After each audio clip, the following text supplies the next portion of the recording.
Maybe, potentially, maybe so. But, guys, we're going to give you how the Patriots can actually win this game. Because, man, our nation, Super Bowl 60 is what? Friday, Saturday, Sunday, 72 hours away. We have the NFL Awards banquet tonight at 8 o'clock. I do believe it starts. But we do have the Seattle Seahawks taking on the New England Patriots for NFL Super Bowl 60. This isn't just about talk anymore. This is about diving into the X and O's and who is going to hoist the Lombardi at the end of Sunday night. Guys, first things first, these two teams got here with very different stories this NFL season. Matter of fact, nobody in their right mind had the Patriots as a Super Bowl team. Nobody in their right minds had the Seattle Seahawks as a Super Bowl team. But this has been a wild 2025-2026 NFL season. And the Seattle Seahawks, guys, come in with the #1 ranked defense in the NFL across nearly every key metric. Points, DVOAs, third down stops, you name it. They have built themselves into a balanced powerhouse on defense. Some might say Legion of Boom 2.0. But then on the other side of the ball, guys, the Patriots have fought every step of the way, uptending defenses in the playoffs to reach to this moment. 9 road wins and 3 top 5 stops. That tells you everything that they have been great. Their defense has been great this postseason. This game isn't about skill versus skill. It's a chess matchup. So, guys, let's get into 3 pillars that the Patriots need to do to pull off this upset on Sunday. That's right, I did say upset. So, guys, key to victory #1 for the New England Patriots. The Patriots offense must outsmart the Seahawks defense. Buck, what are you talking about that? They have to have clever play calling. They have to mix up the pace, formations, mixed directions. They have to throw while in rhythm, quick hitters, explosive gangs before the pressure arrives, a.k.a. nickel and dime it down the field. Let Drake Maye manage the game. 5-yard slants, 5 yards out, hand the ball off to Hendrickson, maybe do a quick little boop with like a screen pass. That is how they're going to win this game. Guys, the Seahawks defense has been elite all season long. They rank top in scoring defense, EPA efficiency, and they even hold opponents in checks on obviously critical downs. So how can the Patriots really beat that? Guys, it starts with clever play calling, like I just told you. Guys, if the Patriots quarterback Drake Maye can attack rhythm reads, snap the ball before the Seattle Seahawks pass rush fully converges, and lean on timing patterns, that's where he'll find the daylight, and that's where they'll find the slimmest margin of victory if they do that. But then, on the defensive side of the ball, if the Patriots want to upset the Seattle Seahawks, they have to disrupt Sam Darnold with pressure. Not necessarily sack him, but in his face, play after play after play. Because the Seahawks offense isn't bad, but they struggle when they're heavily pressured. Teams that blitz them have had success forcing incompletion passes and turnovers, and that's where the New England Patriots can tilt things in quickly. So picture this. Pressure from unexpected angles. Zone pressures that force Sam Darnold to hold the ball on just a little bit more. Defensive backfield that swallows short routes when the blitzes come. This is chaos creates monsters, and in the Super Bowl, that is often the difference. Attack Sam Darnold in tight spaces, force tight throws, and maybe scare him into seeing ghost. You know, the infamous Monday Night Memory from years ago. Let him see ghost again, but this time on the biggest stage in the world. And then, if the New England Patriots guys truly want to win, they have to make big play connections. Offense isn't just about moving the chains. It's about flipping the field. The Patriots have weapons capable of explosive plays, and just not the underneath stuff, but deep shots that snap the game open. Now, I have heard many people across the landscape, hell, Bruins Prod, right here on Man Hour, has said it many, many, many times ago. Drake Maye is the MVP. Drake Maye is the MVP. And oh, by the way, Drake Maye is the MVP. And then people are saying Matthew Stafford is not the MVP because they have Puka, they have a Devontae Adams, they have Kyron Williams, they have this, and this, right? Guys, let's not sleep on the New England Patriots offense. Seriously, let's not sleep on the New England Patriots offense. They have weapons across the from top to bottom. Sorry. I mean, think about this. In the running back field alone, they have Stevenson. They have Travion Henderson. Those are the nicest 1-2 punch in the NFL right now. And then go to the receiver core. You have Mac Hollins quietly having a pretty damn good season. Stephon Diggs out there doing his thing. And then Boutte. Guys, is it Butt? Is it Booty? Is it Boudier? Like, how do you properly say his name? I've been saying Boudier all year long just because I want to put a little French accent on it. But seriously, guys, in the comments down below, how do you really say his name? He's having a hell of a year, too. And let's not forget about obviously, Austin Hooper and Hunter Henry. They're doing their things, too. Guys, just don't move the chains. Flip the field. Push the ball down the field. If Drake Maye is truly the MVP, put the game in his hands and let him push it down the field 2, 3, 4 times. Put the Seahawks back on the heels and make Sam Darnold beat you. Because that is how the Patriots can get this edge in this game. Smart, calculated offense, beat the Seahawks before the pass rush locks in. And then you got to relentlessly pressure Sam Darnold. Dispute, distort, dominate, but just get in his face over and over and over and over again. Sam Darnold turns the ball over. He turns the ball over a lot. And then explosive playmaking. Let Stephon Diggs do his thing. Let Mac Hollins go over the middle, catch the position catches, do his thing. Let Stephon Diggs eat. Let Cardi B spend that $1 million on tickets and let Stephon Diggs eat. If they do those three things consistently, guys, and the New England's is going to roll. They're going to upset the Seahawks. Old Man River, they're going to beat your score. Average American boy, they're going to beat the Seahawks. But man, our nation, what is the one play that you could think that could decide Super Bowl 60?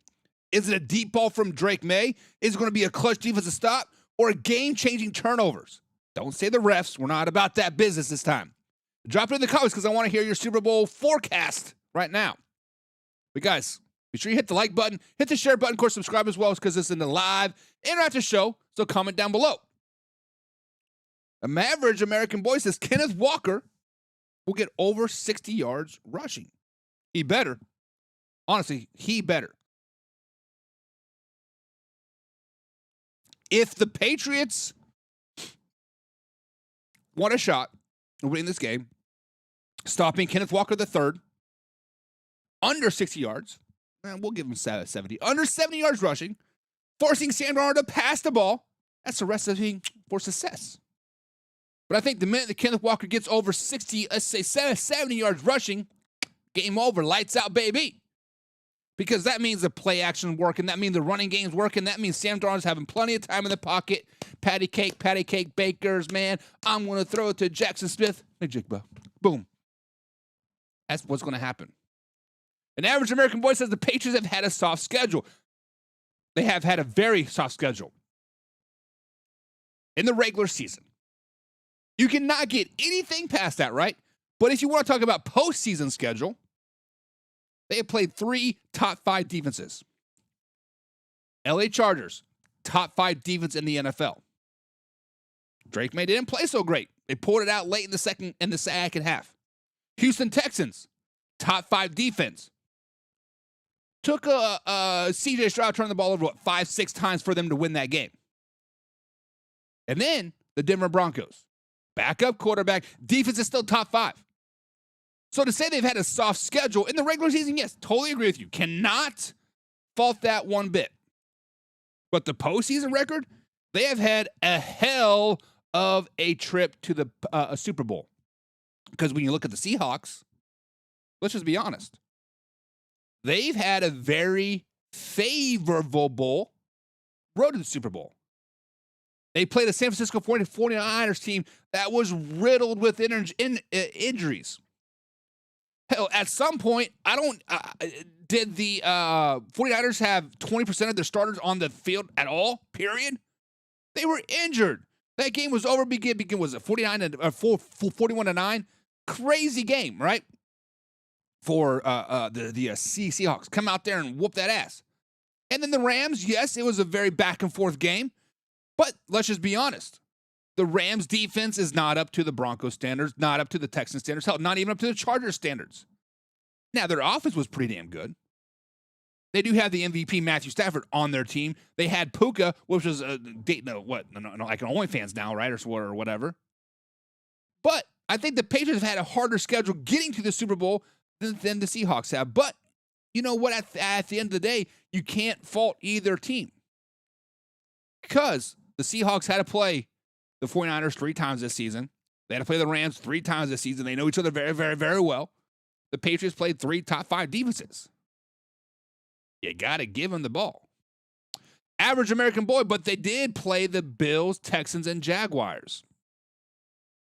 The Patriots played the Jaguars this season? I don't think they did. We're talking about the Seahawks. No, Seahawks didn't play the Bills. I don't know. Interesting. American Average Boy says they have to stop Jackson Smith-Njigba. And you know what? When I was breaking down film, I was thinking the same thing. I'm like, man, you cannot let this guy go off. You cannot let him get 150 yards, three tutties. But think about this. When I coach football, obviously when you watch film, you're like, man, this guy's good, this guy's good, this guy's good. What are we going to do to stop XYZ, right? Now, the question you got to ask yourself, because obviously you want best on best. So it's Christian Gonzalez versus JSN. Can my best guy beat their best guy play after play after play? And honestly, I'm going to say no.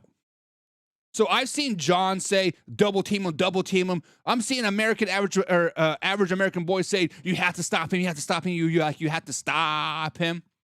But you know what? I'm gonna flip the script on you, like on you guys. Think about the Bulls back in the 90s. You knew Michael Jordan was going to get his, right? You have to let Michael Jordan eat. He is going to go out there and he's going to get himself some bread. But what do? You limit the other guys. You stop Scottie Pippen. You stop Steve Kerr. You make Dennis Rodman upset. The dude with the goggles, you make him obsolete. So how you beat the Seattle Seahawks? That is his name. This is what you do. Is you let JSN, Jackson Smith-Njigba, you let him get his numbers. Let him eat. But what you don't do is you don't let Kenneth Walker eat. You don't let Cooper Kupp eat. Who is their tight end? You don't let him eat. You don't let anybody else eat. So if I'm the New England Patriots, if I am Mike Vrabel right now, I am shutting down the running game. That is my number one thing. Shutting down the running game, much like the Kansas City Chiefs did with the Philadelphia Eagles last season. Shut down the running game. Saquon Barkley's not going to beat us this year. Kenneth Walker III is not going to beat us. Next up, I'm going to make Cooper Kupp my bitch. He is going to be running around all night long trying to get open, and you know what? It's not going to happen because I am going to bracket him all night long. I'm not going to let it do him. And then Shaheed. I'm going to take him out as well. Now, Shaheed hasn't been a huge offensive threat by any stretch of the imagination, but on special teams, he's done his thing, right? But on offense, take him out, take Cooper Huff out, take Kenneth Walker III out. Let JSN have his day. Let him do it. But at the end of the day, I'm going to let JSN eat. I'm going to take away Kenneth Walker III, take away Kupp, take away Shaheed, and make Sam Darnold beat me. Because honestly, I've said it on the show, big game Sam Darnold's blues are over. He's no longer seeing ghosts, whatever. But at the end of the day, that's still in the back of your head. He's had one good playoff game. One good big game. Make him beat that. John says you got to stop the skinny post. If you're the Patriots or if you're the Seahawks. Because if you're the Seahawks, you definitely 100% have to take Matt Collins out of the game. Do not let Matt Collins catch it on the sideline over the middle. He's a big body receiver. Take him out. Actually, no. You know what? let's flip that script. Doing this on the fly. If I'm the Seahawks defense, I'm letting Mac Hollins eat. I'm letting Hunter entry heat. I'm taking away Stephon Diggs. Why? I'm taking away Stephon Diggs because if he is a cancer that I think he is for that team, you take him out, 0 catches, 0 yards, 0 targets. That chat on the sideline starts getting louder and louder and louder and louder. And Drake Maye forces him the ball. Pick 6, baby. That's how you do it. Average American Boy says, I'm getting flashbacks of Super Bowl, what is that, 49? Was that the Seahawks Patriots or the goal line play? Probably. Wouldn't, and he says that is where Wilson threw a pick at the goal line. For God's sakes, run this time. They don't have Pete Carroll like anymore. They have Mike McDaniels, a defensive minded coach. They're going to run the ball. 100% going to run the ball. But guys, the real question is, can the Seahawks be stopped? Because when you look at the Seahawks offense versus the Patriots defense, it is elite versus elite. Guys, right now, this is where the Super Bowl turns into a thinking man's fight. Where the Seahawks have football, and we're just not watching the offense versus defense. We're watching elite versus elite. Move versus move. Not checkers, chess. Because buried inside this matchup is one of the best young battles of football. Christian Gonzalez versus JSN. Both first-round picks from the 2023 NFL draft. Both have been absolute home runs. And now, one of them is going to have to is going to have his night shaped by the other. Here's what makes this fascinating, guys. When these two played back in the 2024 NFL season, Gonzalez barely followed JSN at all. He shadowed him just on 2 routes, 0 targets. Why? Because DK Metcalf was still around, and Christian Gonzalez spent most of the game tracking the bigger problem. That world doesn't exist anymore.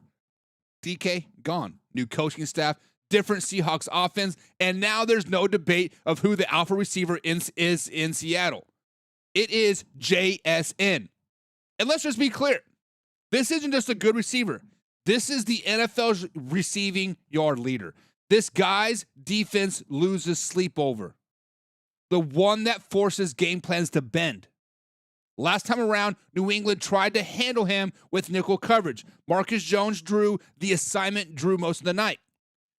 And JSN cooked him. 112 yards, consistent separation, control over the middle of the field. That's not going to happen again. Let's just be honest about this. This time, the Patriots don't have the luxury of isolating him with one body. This is going to be a group duty. Christian Gonzalez, Marcus Jones, Carlton Davis, safeties hovering like vultures over the top. Brackets, leverage, late rotations. Because one busted coverage against JSN is 6 points. Flat out. And now, yes, Seattle Seahawks do have other weapons. Shaneed can stretch the field. Cooper Kupp has proven he can show up in the big moments still. Both have made plays this postseason. But let's not kid ourselves. None of them change of how you call defense the way JSN does. And that's where this matchup really lives. Not just JSN versus Gonzalez, but how the New England chooses to deploy Gonzalez. Do you let your best corner travel and challenge JSN snap after snap after snap? Or do you protect Christian Gonzalez and force Sam Darnold to beat you somewhere else? Because every decision here has a cost. Follow JSN too aggressively, and someone else is going to get a clean look. Play too much help, and JSN eats underneath all night long. This is the kind of matchup that doesn't explode with fireworks early. It builds tension, it stacks possession, it decides third downs, it decides red zone efficiency, and by the fourth quarter, whoever's winning this battle is probably going to win the Super Bowl. But Man Hour Nation, let me ask you guys this question. If you are the New England Patriots, what do? Do you let Christian Gonzalez shadow Jackson Smith and the Jigba all night long? Or do you trust the scheme and make Seattle win somewhere else? Let's get into the comments, guys, and discuss your thoughts. Subscribe, hit the like button, and remember, we are live Monday through Friday at 7 p.m. East Coast time right here, youtube.com/Man Hour. This is a live and after show, guys, so comment down below. Average American Boy says the dark side defense versus the slept-on Pats. Yes, stop sleeping on the Patriots offense. 100%. 100% agree. Cannot agree with that more. Put a major issue on the Pats O-line, giving up 5 sacks each postseason game. It's almost like you read the script there, Average American Boy, because we're doing Overreaction Tuesday here on a Thursday. We'll talk about the New England Patriots offensive line. And guys, that's exactly where we're heading to next. It's not buy or sell. It is Overreaction Tuesday.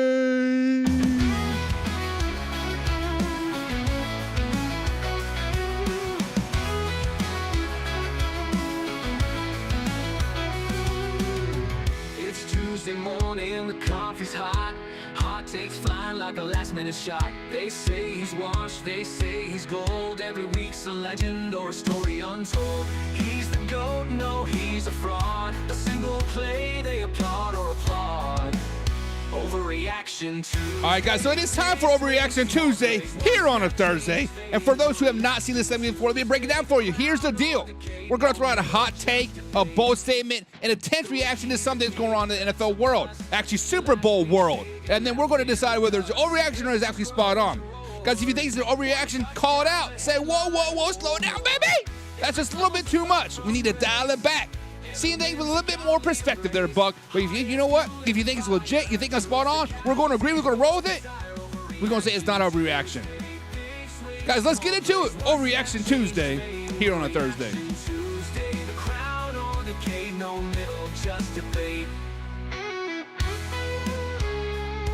Alrighty, guys, so it is Overreaction Tuesday here on a Thursday, and we are continuing our Super Bowl round. So, Man Our Nation, let me ask you this question. Is it an overreaction to say that Drake Maye will have his hands full with the Seattle's defense all night long?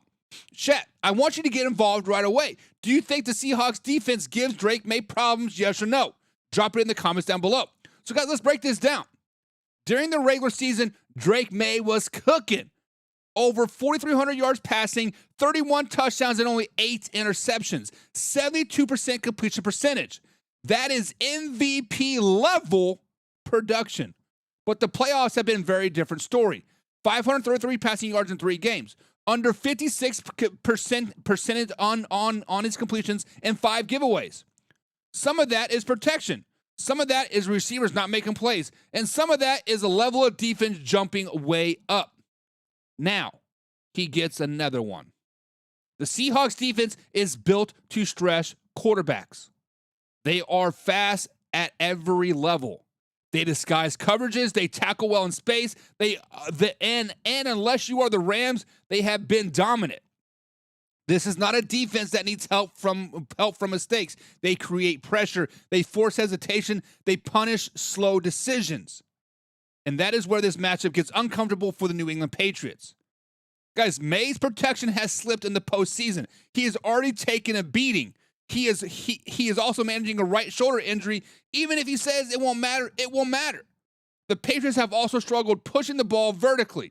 Long developing routes means more hits, more sacks, more negative plays. Seahawks thrive in those situations. Yes, there may be opportunities to challenge Woodland or Job down the field, but that assumes the offensive line holds up long enough to even try. And that's a big assumption. And here's why Drake Maye changes the equation. His legs. He's running more in the playoffs than he did all regular season. 8 carries per game, almost 50 yards per game. That scrambling ability is the release valve. That is how he survives when coverage is tight. Except Josh McDaniels to lean into that early. Quick reads, heavy running game, early touches for Stephon Diggs and Hunter Henry in a short passing game. The goal will not be fireworks. The goal will be survival. So, guys, no. I feel this is not an overreaction. Drake Maye will absolutely have his hands full versus Seattle Seahawks defense. That does not mean he will fail. That does not mean the Patriots cannot win. It means this will be a grinded out type of game. It means that every yard will be earned. This means Drake Maye's legs, not just his arms, will be the difference. Seahawks are balanced. Seahawks are disciplined. Seahawks are built to frustrate quarterbacks. And Drake Maye is about to face his toughest test yet. But Man Our Nation, do you trust Drake Maye to handle the Seahawks defense, or does this matchup still tilt toward the Seattle Seahawks? Drop your thoughts in the comments down below, guys. Subscribe, hit the like button, and remember, we are live Monday through Friday at 7 p.m. East Coast time right here at youtube.com/Man Hour. So let's get into your comments and discuss your thoughts. Jay Hundo, 4194, says they're definitely going to shadow Jackson Smith because he's going to be the team effort players covering. I agree. Actually, I disagree. I think they're just going to bracket him and let him eat, right? They're not going to flip-flop Christian Gonzalez. It is what it is. Average American Boy says the Seahawks, they bring pressure. They don't just bring pressure, they manufacture pressure.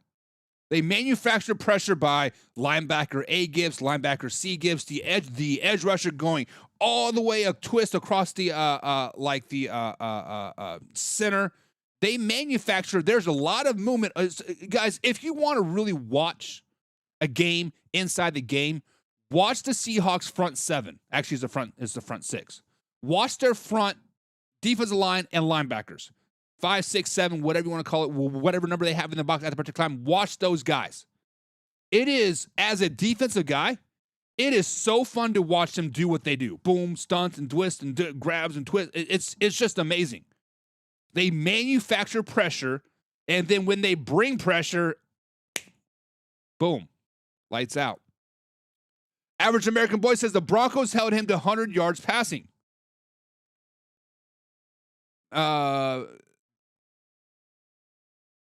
You mean Drake Maye? So yes. So factually speaking, yes, the Denver Broncos held Drake Maye to under 100 yards passing. That is factually statement correct answer, whatever, right? However, look beyond the box score. We all saw that second half. We all saw that snowstorm. There was you could throw the ball as far as you could. Or, matter of fact, you could throw the ball 3 yards and it would get lost in a yard. That was a stupid snowstorm. They seeded those clouds and made it snow to help the Denver Broncos, and it just backfired, right? So that game is kind of an anomaly, right? Because I think he would have broke 100, if not 150 yards in that game if the snow wouldn't have happened. Hell, they may have even lost that game, to be honest. But you know what? It is what it is. Average American Boy says it needs to be a group target covered JSN. And he says, you are right, that blizzard was ridiculous. Like, listen. So I live in the country. We have 6 acres like out here, and our main road is just a 2-lane country road, right? Roughly a football field's worth from our house to the main road.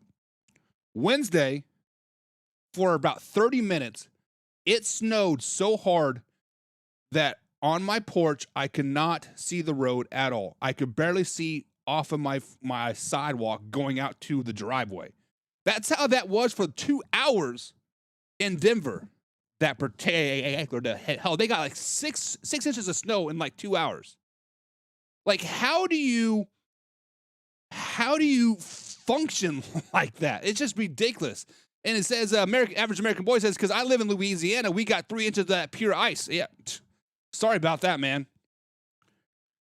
You guys got the ice. We got the 18 inches of like snow like that day. It was crazy. It was crazy. But guys, it is Overreaction Tuesday, Super Bowl week edition. And guys, let me ask you this. We talk a little bit offensive line. We talk a little bit of this. Let's dive into Patriots offensive line versus the Seahawks defensive line. Man, our nation, let me ask you this question. Is it an overreaction to say the Patriots offensive line will make or break this game?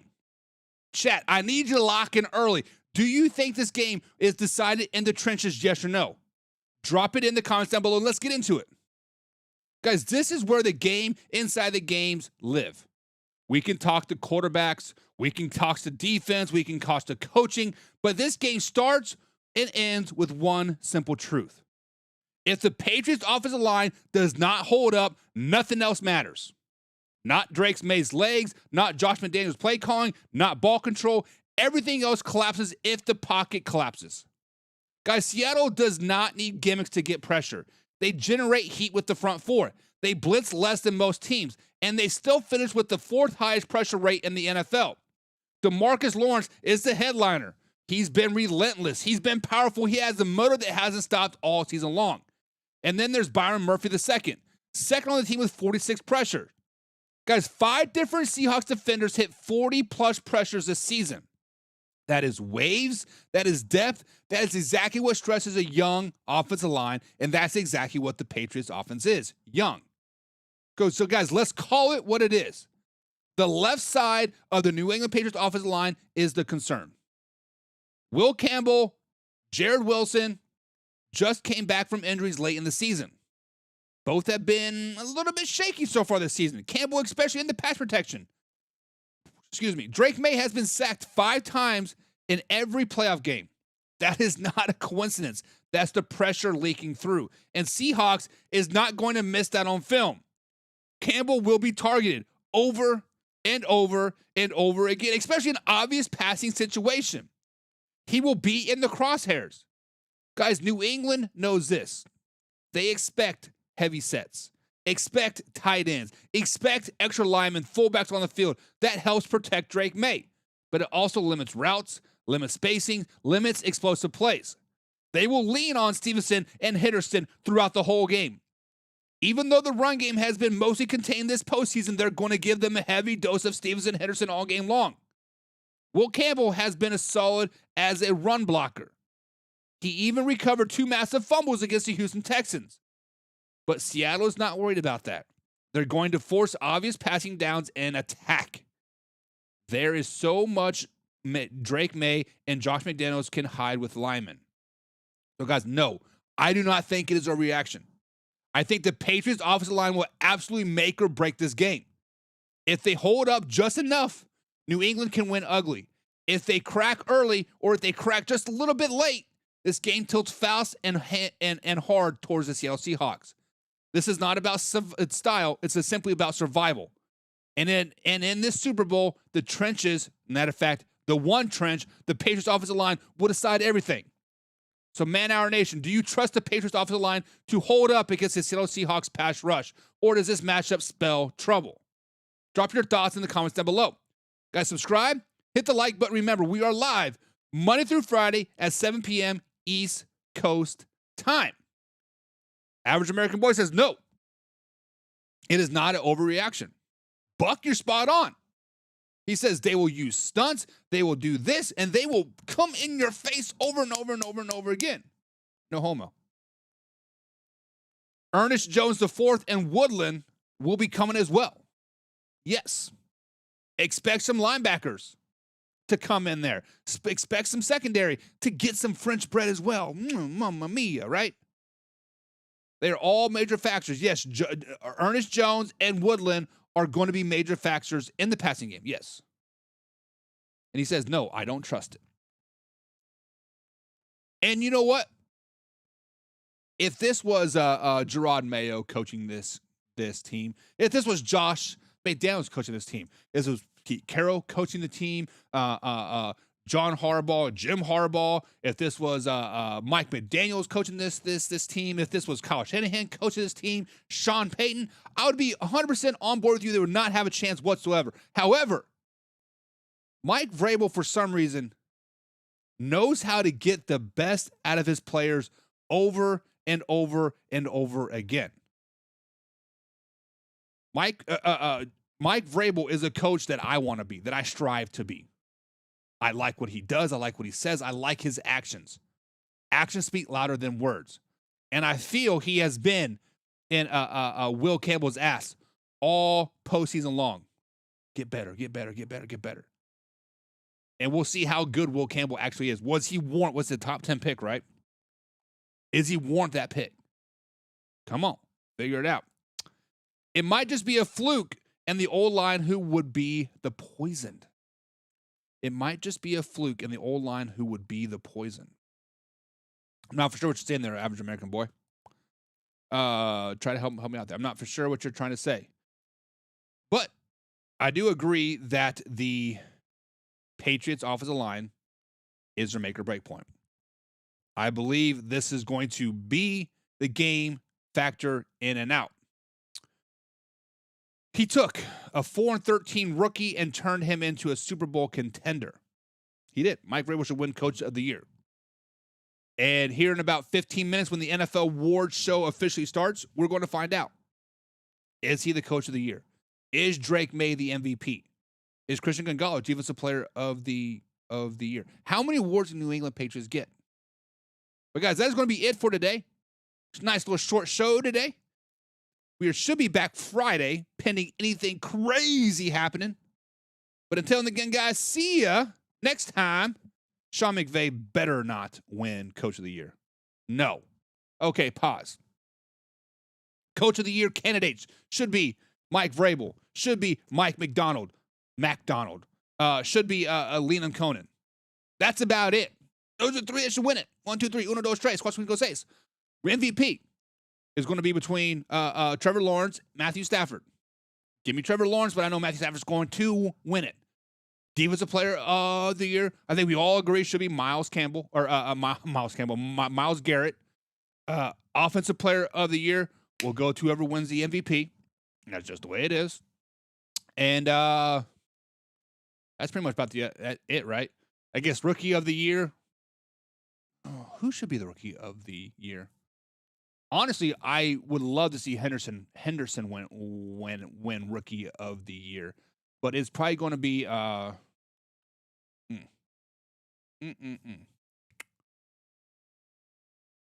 Yeah, my vote's got to go to Henderson, honestly, for Rookie of the Year. But yeah, either way, guys, we'll see you tomorrow. Live, raw, uncut NFL talk, more Super Bowl talk tomorrow. I'll give you my things.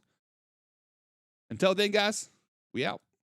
Hey, now it's time to take off. Gotta keep it live and raw. Better stay tuned in. Man, our NFL talk. I know that you're ready for more. They on the field, ready for war. Who's in the lead? I'm checking the score. We about to do it like never before. NFL live, uncut, raw. This is Man Hour NFL talk. Let's go.